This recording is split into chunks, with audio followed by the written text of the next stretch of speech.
en Olavarría, provincia de Buenos Aires. A los 15 años la familia se mudó a España y ella a los 24 se fue a Viena.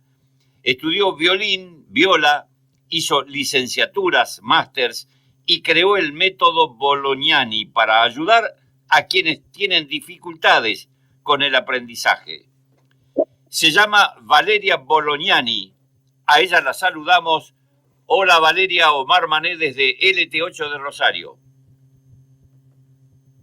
Hola Omar, buenas tardes, buenos días, perdón. ¿Qué tal Valeria? No, Gracias por la invitación. Es correcto porque buenas tardes para vos, porque allí, ¿cuánto tenemos? 5 horas de diferencia. Sí, estoy Claro. merendando acá unos panqueques con dulce de leche y unos mates. Ah, qué bien. Panqueque, qué linda combinación, ¿eh? Generalmente nosotros le damos a las facturas, pero panqueque con dulce de leche. Pero vos allí en Viena tenés la riquísima pastelería vienesa, ¿no?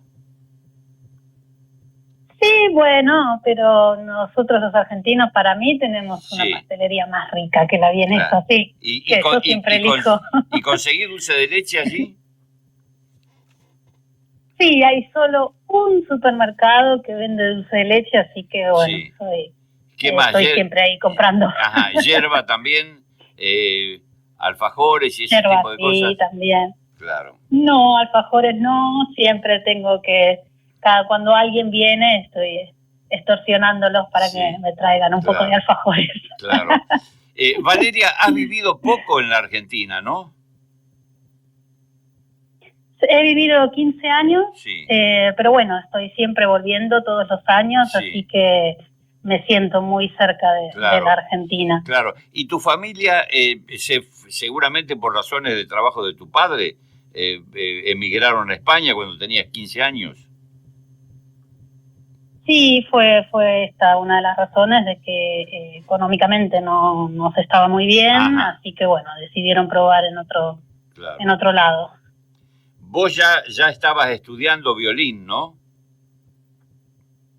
Sí, había apenas empezado en Olavarría, estudié 2 años y bueno, ya después me emigré para España y continué los estudios allá. ¿Y por qué música y por qué violín? ¿Te viene de familia? No, extrañamente no hay nadie en mi familia que yo conozca que sea músico, o por lo menos músico clásico, no. Me fascinó el sonido, fue una vez mirando con la familia la película Titanic, y me cautivó mucho ver la escena, ¿no?, de los violines. Lo que más me cautivó en verdad fue de que no podía entender o dimensionar por qué si venía el agua y se iban a morir, por qué no intentaban salvarse, y el amor era tan fuerte por la música que seguían tocando. Claro, creo que era un cuarteto que quedaba ahí en la cubierta del barco tocando, ¿no? Allí nació tu vocación. Pero bueno, yo vi la mirada, ¿no?, del actor, del violinista, de ver cómo se le acercaba el agua y de entender que él estaba viendo que se iba a morir y sin embargo siguió tocando, y eso fue, no sé, cautivante, me atrapó mucho eso. Claro, se iba a morir con su violín y con su música, ¿no? Sí. Pero allí nació tu vocación. Sí, no entendía por qué era tan importante la música que la vida. Valeria, te preguntaba, allí con esa escena nació tu vocación, o ya venías fantaseando un poco con la música y con el violín? No, fue, bueno, el primer contacto quizá que tuve, que yo tengo recuerdos, es de estar mirando la tele y escuchar una propaganda que salía en la televisión, no recuerdo ni siquiera de qué, pero de fondo salía la música de un piano, y recuerdo que escuché esa música y me dije a mí misma adentro, obvio, si yo pudiera tocar el piano, lo tocaría diferente, ¿no? Como que en mi cabeza ya sonaba mi propia versión, sí. Y recuerdo haberme mirado incluso las manos con la impotencia de decir, mis manos no saben cómo tocar el piano, pero ya sé cómo quiero que suene esa música. Claro. Y eso fue lo primero que hace 7 años. Después vi esta escena de Titanic a los 12 y a partir de ahí fue cuando pude decir, ¿no? Quiero aprender violín. Claro. Así que el siguiente año ya me llevaron a clases. Bueno, llegás a los 15, ya con 2 años o 3 años de estar estudiando, te vas a España. ¿Cómo seguís allí el estudio?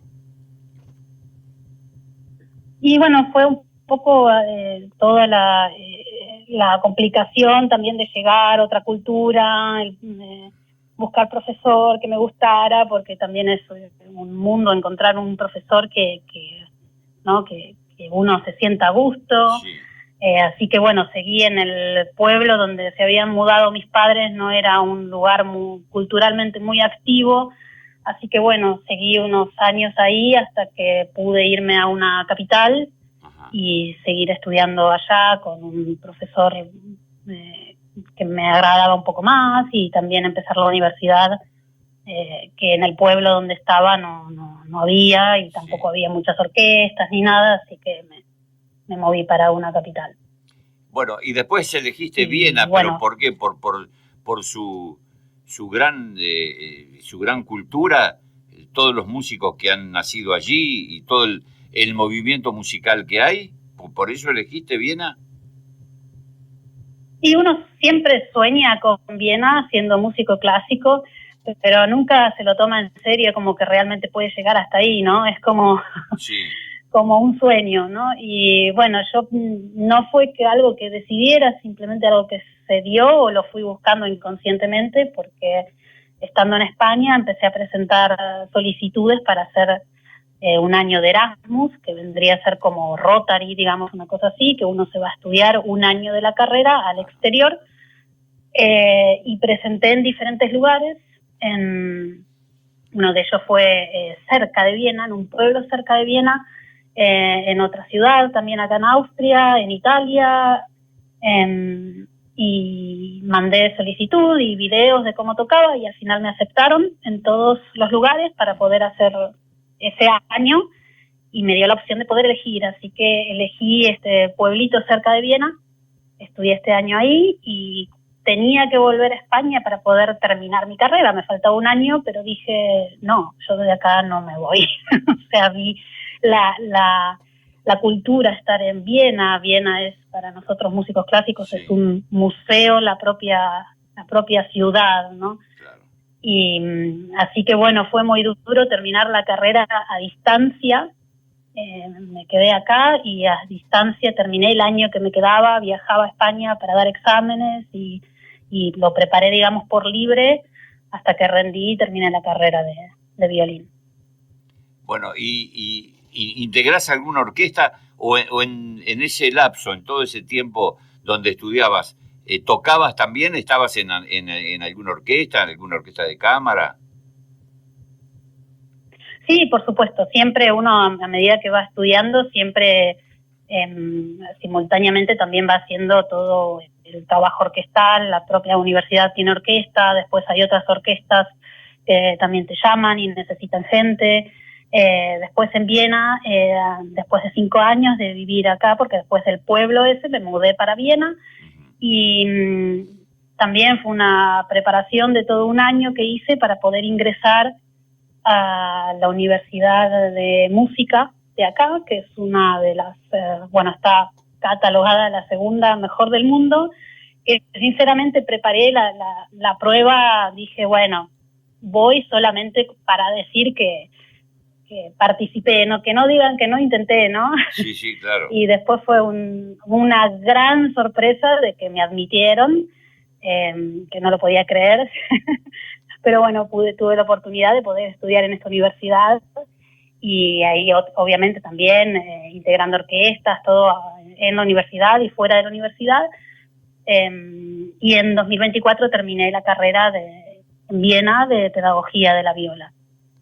Claro, es decir que paralelamente al violín o luego de estudiar violín estudiaste viola. Bueno, son muy parecidos, el estudio debe ser bastante parecido, ¿no? Por lo que es el instrumento. Es muy parecido, sí, es muy parecido, se puede hacer simultáneamente, pero no dejan de ser dos instrumentos diferentes. Sí. Entonces, cuando uno quiere estudiarlo de manera profesional y se mete de pleno y muy a fondo, a profundidad, son muy diferentes y hay que dedicarle mucho tiempo a cada uno por separado.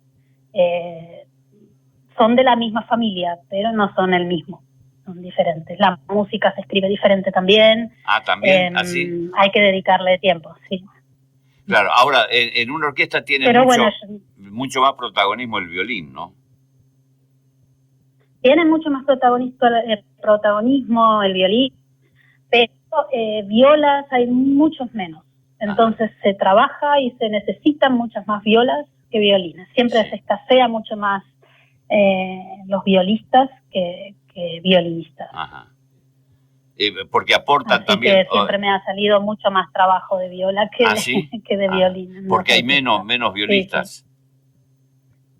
Sí, y en todo el mundo es igual. En Argentina es lo mismo, en Italia, en España, en cualquier parte del mundo siempre sean más las violas porque no son tan conocidas, porque también el violín viene desde una trayectoria mucho más anterior. Había muchos... Siempre la viola te enseñaba el profesor de violín, entonces había mucho menos nivel también en viola. La viola la tocaba siempre el violinista, y ahora ya no, como que ya se empieza a ver profesores de viola que están especializados solo en viola, así que bueno, escasea un poco más porque el violín, digamos, como que tiene un poquito más de trayectoria, más historia. Claro. ¿Puede pasar algo parecido con el cello, con el violonchelo? Y el violonchelo no tanto, el violonchelo sí que tiene casi como la misma trayectoria que el violín. Está como la técnica muy bien solidificada, muy bien hecha, muy bien viene desde como que tiene más trayectoria. La viola es como, no es tan conocida tampoco, mucha gente no sabe y qué es la viola o cómo suena o qué diferencia tiene, es lo mismo, como que todavía no se conoce tanto. Claro. Bueno, en la Argentina, en las muy buenas orquestas de tango, con muchos elementos, con muchos músicos, muchos directores cuidaban mucho el aspecto de las cuerdas, y era infaltable también la viola y obviamente el violonchelo, ¿no? Aportaba otra, otra coloratura también a la música. Sí, obviamente, parte, claro. Sí, claro. Valeria, bueno... sin las violas es... Pero bueno, o sea, popularmente no se conoce tanto como el violín o el violonchelo. Claro. Bueno, hiciste después, estoy leyendo aquí, tenés un currículum muy importante, muy interesante también, porque estudiaste, además de tocar, de trabajar, estudiaste mucho también. Hiciste un máster en trastornos y dificultades del aprendizaje. ¿Eso fue por algún problema personal tuyo? Sí, fue un poco ya a los 24, 25 años empecé a sospechar o empecé a preguntarme muchas cosas, ¿no? Sí. ¿Por qué me comporto de tal manera o por qué, por ejemplo, no puedo aprender dónde está la izquierda y la derecha o por qué me pierdo tanto que siempre tengo que estar con los mapas y aunque lea los mapas y aunque esté con el Google Maps, siempre voy para el otro lado, aunque me vengan diciendo por dónde tengo que ir, o por qué siempre, cuando escribo me doy vuelta a las letras o las intercalo, o bueno, muchas cosas que para mí eran normales. Empecé a preguntarme por qué, ¿no? Y bueno, ya tenía sospechas de que algo pasaba. Y bueno, eran unos 2 años que sí que me diagnosticaron dislexia. Y bueno, fue también que yo también sufrí durante toda mi carrera muchísimo, me costaba muchísimo leer música. De hecho, recuerdo que casi toda la carrera era si me decían, no sé, esta semana vas a tener que empezar tal obra de tal compositor. y yo me estaba día y noche escuchando la obra todo el tiempo para poder acordármela de memoria, porque sabía que leyendo música me iba a costar muchísimo, o sea que me iba a interferir mucho para tocar. Que yo era algo que digo, sí, yo lo puedo tocar, pero si me pongo a leer me tardo el triple. Y bueno, creía que eran problemas que le pasaba a todo el mundo y después empecé a preguntar, ¿la dislexia puede llegar a ser algo que interfiera, que yo me cueste tanto leer música? Y efectivamente, o sea, en los problemas de aprendizaje, como es la dislexia, por ejemplo, está muy ligada a las matemáticas y leer música es 100% matemáticas. Claro, claro. Entonces, bueno, ahí me empecé a interesar un poco por estos temas porque en 20 años de formación no hubo ningún profesor que pudiera ver este problema que tenía de simplemente me decían, tenés que practicar más, y era muy frustrante porque yo practicaba y a veces incluso mentía de decir, pero vos no estudiaste, no practicaste. Y decía, no, es que no pude practicar porque no tuve tiempo, y realmente había estudiado, no sé, 5 horas al día toda la semana, y no podía. Entonces dije, hay algo que pasa acá, que aunque se practique, no se llega. Entonces, ¿cómo se soluciona esto? ¿Cómo puedo? Tiene que haber otra manera, ¿no? O algo está pasando. Y hasta llegar bueno, eso fue, digamos. Hasta llegar al diagnóstico, ¿vos qué pensabas? ¿Que era un déficit de atención, a lo mejor algo así? No, yo empecé simplemente a leer, por ejemplo, de chiquitita escribía en espejo. Sí. Entonces empecé a buscar qué puede ser o por qué las personas escriben en espejo o por qué tal cosa, por qué tal otra. Y me empezó a aparecer dislexia, ¿no? Claro. Aclaremos que es la escritura en espejo.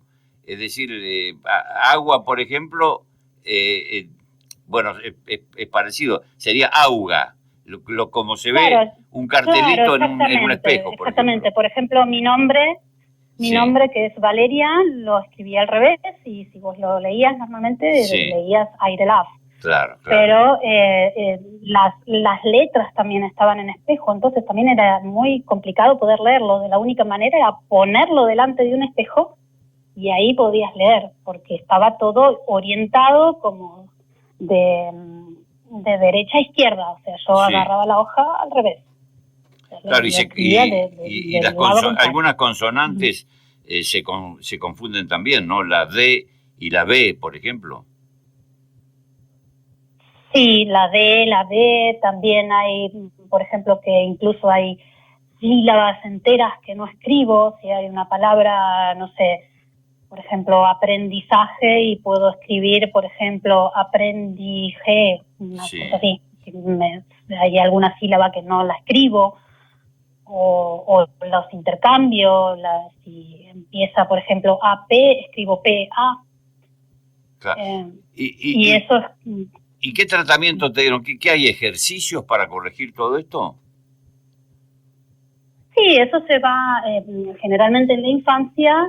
Cuando se detecta hay ciertas, o sea, como toda una terapia para que el niño vaya poco a poco corrigiendo esas cosas o dándose cuenta realmente de los errores que tiene. Se le da más tiempo. No es algo, digamos, que se pueda curar, pero sí uno encuentra, sabiendo las dificultades que uno tiene, uno puede encontrar unas soluciones.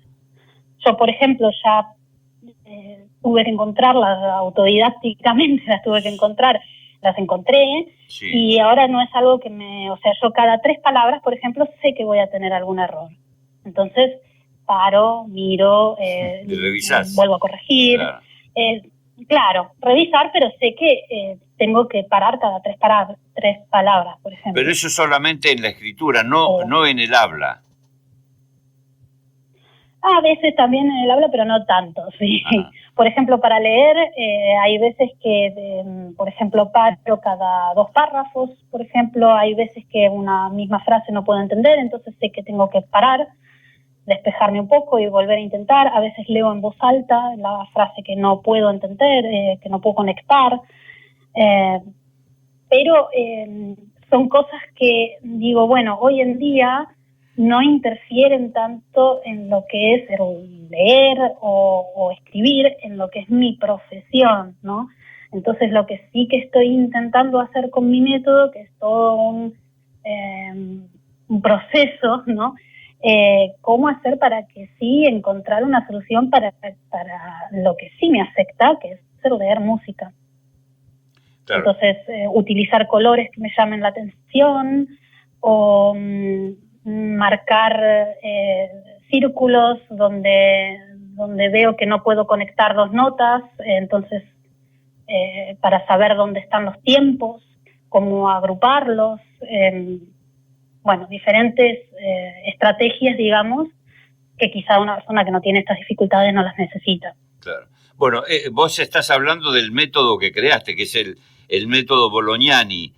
Este método es para, digamos, para que los profesores que enseñan música tengan la facilidad de enseñar con este método, ¿no? Y obviamente para los alumnos.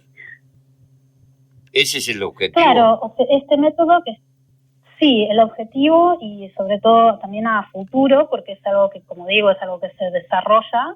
Sí. Y que apenas creé en 2022, o sea, llevo 3 años apenas, es eso, que los profesores puedan identificar también si hay algo que está interfiriendo en el aprendizaje del instrumento, porque, por ejemplo, en mi caso, como mencioné antes, nadie se dio cuenta que había un problema el cual yo no me costaba más que la media leer música. Y la solución era siempre practica más, pero quizá la solución tiene que ser otra, porque por más que practique no se llega a la solución. Entonces el método, o sea, generalmente en las clases de violín o de instrumento se centran principalmente en trabajar todo lo que es las habilidades motoras, como mover los dedos o manipular el arco, pero yo creo que existen otros aspectos más del desarrollo humano que también se tienen que estimular para poder tocar bien. Entonces mi método, lo que hice con mi método es dividir el aprendizaje en 4 áreas diferentes, no solo la motora. Una de ellas es el área motora, que es toda la parte del movimiento, el área del lenguaje, que también tenemos, que puede llegar a interferir en el aprendizaje musical, el área socioemocional y el área cognitiva. Entonces, creo que cuando estas áreas se trabajan juntas, el aprendizaje se integra y todo es mucho más, el aprendizaje es mucho más completo. Claro. ¿Y cómo difundís este método? ¿Visitás algunos países? ¿Lo explicás? ¿Das conferencias? Sí, he hecho de momento varias conferencias. Una la primera de ellas fue en Buenos Aires, en Madrid, estuve también en Portugal, en Países Bajos. Ahora dentro de 2 semanas voy a estar en Estambul. Me invitaron a presentar a un conservatorio de allá de Turquía. Así que sí, de momento igualmente estoy ahora creando muchísimo material, entonces no me estoy dedicando de pleno a lo que es la difusión. Ajá. Pero sí, estoy dando conferencias y todo eso. O sea, bueno, lo que sí, perdón, me olvidé de decirte que todo este aprendizaje de las 4 áreas y tal, lo hago siempre a partir del juego. ¿Ah, sí? Invento juegos, hago diferentes juegos, y bueno, he escrito de momento 2 libros. Entonces los profesores, a través del juego que le dan al niño para que empiece a jugar, juegos que son de música, obviamente, entonces aprenden música y a través de ese juego el profesor lo toma como una herramienta para observar cómo lo manipula el alumno o cómo juega el alumno, y a partir de ahí ya puede ver si las 4 áreas están estimuladas equilibradamente, digamos. O también si va a decir, quizá veo que tal área no está tan estimulada como el área motora. Esto se le da mucho mejor, pero lo otro no lo entiende tanto, o no le sale tan bien, o tal. Entonces, para que el profesor pueda identificar dónde está el origen del problema o lo que no está menos estimulado para agarrar el problema, digamos, desde la raíz, desde donde tiene que ser. Claro. ¿Y tenés algún porcentaje de chicos o de, bueno, generalmente se comienza con la infancia como vos a estudiar, que padecen de este problema, que necesitan este método? Hablando con profesores, por ejemplo. Sí, tengo muchos profesores que me dicen, tengo un caso de un alumno y tengo un caso del otro, y lo cierto es que cada alumno es diferente. Cada uno puede tener, o sea, cada dislexia es diferente, cada autismo es diferente, cada problema de aprendizaje es totalmente diferente, cada alumno es diferente. Entonces, sí, tengo muchos alumnos que cada uno tiene cosas y se llaman, de hecho, dificultades invisibles, no se ven. Ajá. O sea, nadie de mi entorno, yo crecí, me di cuenta sola, sola yo misma, con 24 años, que tenía dislexia, o sea, y después lo confirmé obviamente con un profesional, pero nadie de mi entorno se dio cuenta. O sea, son dificultades invisibles que nadie puede ver. De mis alumnos, sí, tengo muchos que tienen diferentes dificultades, que son más de los que creemos, y hay veces que hay que tener mucho cuidado también o sea, yo no puedo diagnosticar nada, obviamente, porque no soy doctora, ¿no? Pero hay muchas cosas que veo y también hay que ir con cuidado con los padres porque son cosas que no se ven. Entonces, es decir, quizá podría enviarlo a tal lugar para comprobar si esto está bien o esto está mal o tal. Tengo muchos alumnos que he visto que al escribir a veces presentan muchos errores o faltas como las que tengo yo, que pueden llegar a ser dislexia. Otros que quizás se cambian, de que la mano no tiene una lateralización definida, por ejemplo, que no cruzan la línea media, o sea, de izquierda a derecha. Cada alumno es un mundo, por eso es que me fascina tanto la pedagogía, ¿no? Es un mundo por descubrir y conocer cada alumno y cada caso. ¿Y has conocido casos de músicos importantes que son disléxicos? De momento no, pero no me extrañaría que hubiera muchos. ¿Ah, sí? Porque, como digo, son dificultades invisibles, son cosas que no se ven, y hay mucha gente, creo que un 10% de la población tiene dislexia. Claro. Bueno, pero ha sido muy resiliente, porque no solamente te superaste para aprender, sino para crear un método para que otros aprendan con tu problema, ¿no? Sí, digamos que es como algo que me debo a mí misma, ¿no? Y de decir, bueno, si me gustaría que se mejore un poco la pedagogía, que no sufran los niños o el estudiante, que tanto como pude haber vivido yo, de decir, ¿qué pasa? Esa frustración de decir, si yo practico y de tener vergüenza, de tener que decirle al profesor, de mentirle y de decirle que no había estudiado, porque me daba más vergüenza decirle que había estudiado. O sea, era como decirle, sí, soy tonta, estudio y no aprendo. Y digo, no soy tonta, algo pasa. Y es muy feo porque nadie te cree, ¿no? Es algo que no se ve. Es algo que decís, ay, pero si tocas muy bien, estás tocando cosas mucho más difíciles y me decís que no podés leer esto. No puedo. Es como decir, no sé, como decir un escritor que es disléxico, que quizá no puede leer 2 párrafos, pero es escritor, y decís, ¿cómo puede ser que seas escritor pero no puedas leer entendible? Y sí, puede ser. Y bueno, me gustaría con este método que el profesor pueda ser un poco más empático, que pueda identificarlo, que esté más del lado del alumno, ¿no? Que pueda tener más herramientas, que pueda observar más, que no solamente sea tocar y tocar y practicar y practicar. Hay veces que la práctica no es suficiente. Valeria, ¿tenés familiares en la Argentina todavía? Sí, tengo una tía, tengo primos, tengo muchos amigos. Bueno, si te están escuchando, si sabían mis padres que... están del otro lado, si, tengo mi hermana. Si sabían que ibas a estar, saludalos, nombralos, no hay ningún problema ahora que estamos finalizando la conversación. Bueno, esta luz. Ay, perdón, y no obviamente no dije a mi primo, que es el que me da el 50% de que hace que este método sea posible, que vive en Argentina también, Francisco Lolli, que él es el que hace todas mis ideas, las convierte en materiales tangibles. ¿Sí? O sea, yo tengo ideas, sí. Yo digo, bueno, quiero hacer un juego, invento, no sé, un tablero. El último juego que inventé fue una balanza que mide la música, ¿no? Por peso, en vez de de matemáticas, como a mí me cuesta tanto las matemáticas, digo, ¿por qué no tener una balanza que se vea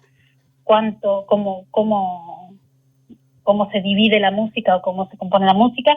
Y bueno, él hizo posible de eso, me hizo los diseños 3D, así que los imprimimos juntos, él me hace todo el diseño, él me dice cuando mi idea es demasiado disparatada y hay que modificarla toda para poder crearla, así que todos los diseños de mis juegos son gracias a él, trabajamos juntos y bueno, eso es todo posible gracias a él también. Y bueno, nada, sí, en Argentina tengo mucha gente que me está escuchando ahora, mi tía, Karina, mi hermana Lucrecia, así que bueno, un beso también para ellos. ¿Volverías a vivir? Que tengo 2 amigas también que me están escuchando ahora mismo, Evelyn, que está también en Argentina, y Florencia, que está en Italia, también escuchándome. ¿Volverías a la Argentina o tu destino ya está en Europa o en Viena, donde estás ahora? Indudablemente, no hubo un solo día de toda mi vida que no haya pensado, desde el día que me fui, de volver a Argentina. Yo si tuviera la posibilidad de tener el desarrollo, o sea, de poder desarrollarme económicamente como lo estoy haciendo en este país, o poder tener todas estas posibilidades que estoy acá, si las pudiera tener en Argentina, me iría hoy mismo. Ah, sí. ¿Tus padres están en Europa, siguen en España? Sí, también están acá en Europa. Claro. Sí, pero supongo que en 1 o 2 añitos también la idea es de volver. Bueno, por ahí en un futuro... Tira más lo emocional. Claro. En un futuro inmediato a lo mejor volvés y te radicás aquí, ¿no? Sí, o sea, siempre... Digamos que ahora mismo estoy eligiendo la profesión, pero bueno, todo lo emocional está allá. Claro. Cultura, amigos, familia, estuvo y va a estar siempre en Argentina. Muy bien, Valeria, has sido muy amable en prestarte esta conversación, muy grato, así que te deseo lo mejor, que sigas con tus conferencias, con tu método y que vaya todo muy bien. Así que muchas gracias, Valeria. Bueno, muchísimas gracias, muchas gracias por la invitación. Ha sido Valeria Bolognani, desde Viena, Austria, en Argentinos por el Mundo.